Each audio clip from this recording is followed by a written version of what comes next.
আমরা যদি আবারও ভিডিওটা দেখি, দেখেন এই যে ভিডিওটা দেখেন আপনারা, একটা মানুষ কিভাবে পারে, মানুষ কিভাবে একটা মানুষকে এভাবে মারতে পারে, প্রশ্ন থাকলো আপনাদের কাছে।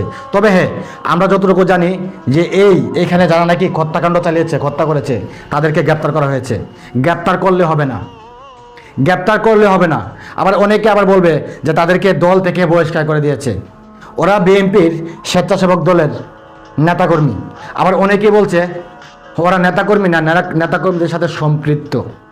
আর হয়তো কিছুক্ষণ পরে এসে দেখবেন যে নেতারা বলবে আমাদের দল থেকে বহিষ্কার করে দিয়েছি।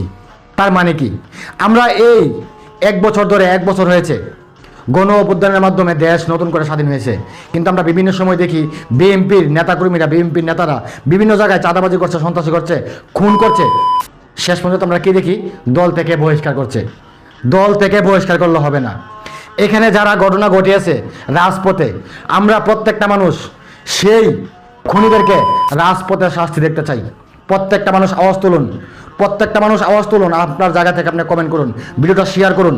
আমরা চাই যেভাবে নাকি এই ব্যবসায়িক ভাইটাকে রাস্তায় মেরেছে, ঠিক এইভাবে যেন যারা নাকি মেরেছে খুনিদেরকে এই রাজপথে এনে তাদেরকে শাস্তি দিতে হবে। কোনো দল থেকে বহিষ্কার করলে হবে না, তাদেরকে মানুষের সামনে রাজপথে তাদের শাস্তি দিতে হবে।